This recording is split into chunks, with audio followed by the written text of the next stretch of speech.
కాసేపు మెసేజెస్లోకి వెళ్ళండి అంటాడు, కాసేపు మీషోకి వెళ్ళండి అన్నాడు. అటు ఇటు అని చెప్పి ఒక చోటేమో వాడు వీడియో కాల్ వాడే ఆన్ చేశాడు.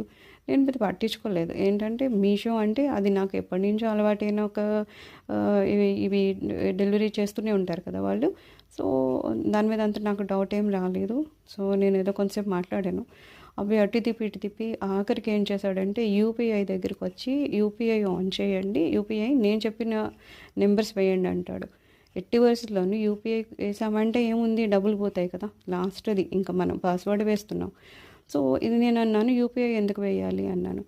లేదు మేడము, మా డబ్బులు మీకు వస్తాయండి అంటే. మనం ఇన్నిసార్లు విన్ని ఉన్నాం కాబట్టి ఎక్కడో కాసింత బుర్ర తట్టింది, దేవుడు కాసింత నాకు హెల్ప్ చేశాడు కాబట్టి లాస్ట్ మినిట్లో నేనేం చేశానంటే లేదు అని వెంటనే నేను బయటకు వచ్చేసి నెట్ కట్ చేశాను ఫస్ట్. ఎందుకంటే ఒక అమ్మాయి ఆల్రెడీ దీని మీద పెట్టినప్పుడు చెప్పింది, ఇలాగ ఏమన్నా జరిగినప్పుడు కనీసం 10 నిమిషాలు మీరు చెక్ చేసుకోవద్దు అని. దీని ముందు ఇంకొకటి ఏం జరిగిందంటే ఆ అబ్బాయి ఇది మాట్లాడుతూనే అమ్మ మెసేజెస్ ఏమైనా వచ్చినాయి చెక్ చేసుకోండి అన్నాడు. మెసేజెస్ దగ్గరికి వెళ్ళేసరికి చాలా భయంకరంగా నా దగ్గర ఉన్న హైయెస్ట్ అమౌంట్ కట్ అయిపోతున్నట్లుగా వచ్చేస్తుంది. నేనేదో ఒక ఫంక్షన్ కోసమని గ్యాదరింగ్ మనీ ఉంది నా దగ్గర, కొంచెం ఎక్కువ ఉంది. సో అది కట్ అయిపోతున్నట్టు వచ్చేస్తుంది. అయితే మన ధ్యాస ఎక్కడ ఉంటుంది, కట్ అయిపోతుందని ఉంటుంది. ఒక బ్యాంక్ కూడా అది డిబేట్ అయిపోతుంది, ఎవరో కట్ చేసేసుకుంటున్నారు అని చెప్పేసి ఆ టెన్షన్లో ఏం చేస్తాము, యూజువల్లీ మళ్ళీ మన అమౌంట్ ఎంత ఉందని చెక్ చేసుకోవడం కోసం యూపీఐ ఆన్ చేస్తాం కదా.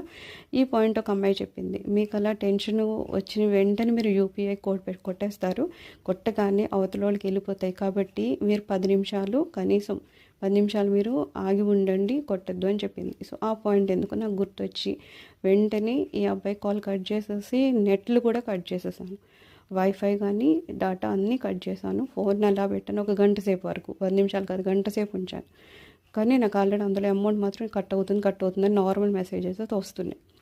సరే అయినా సరే నేను వెయిట్ చేశాక ఆఫ్టర్ 1 అవర్ నేను చూస్తే మాత్రం ₹1 నాది కట్ అవ్వలేదు. దాని మీనింగ్ ఏంటంటే అది కట్ అయిపోయినట్టు వాడు తన మొబైల్ నుంచి నాకు మెసేజ్ పెడుతున్నాడు. అది మనం కంగారు పడి వెంటనే అవునా కట్ అయిందా అని చెప్పేసి మనం యూపీఐ వేస్తేనే కదా మనకి బ్యాలెన్స్ ఎంత ఉందో తెలుస్తుంది. సో మనం బ్యాలెన్స్ చెక్ చేసుకోవడానికి యూపీఐ వేస్తాం. వేయగానే వాడు ఆల్రెడీ కనెక్ట్ చేసి ఉంచుకున్నాడు కాబట్టి ఈ అమౌంట్ అంతా వాడికి వెళ్ళిపోతుంది, మన దగ్గర ఎంత ఉంటే అంత. సో నాకు ఆఖరి క్షణంలో దేవుడు నన్ను రక్షించాడు. సో ఇలాంటివి జరగకూడదంటే దయచేసి ఇలాంటి మెసేజెస్ చాలా సీరియస్గా తీసుకోండి. ఎందుకంటే సంవత్సరం మనం వింటున్నా సరే నేను చాలా నెగ్లిజెన్సీ అనే చెప్పాలి, చాలా రెక్లెస్గా ఎవరికో జరుగుతుంది నాకెందుకు జరుగుతుంది అని ధ్యాసలో ఉండిపోయి పట్టించుకోలేదు.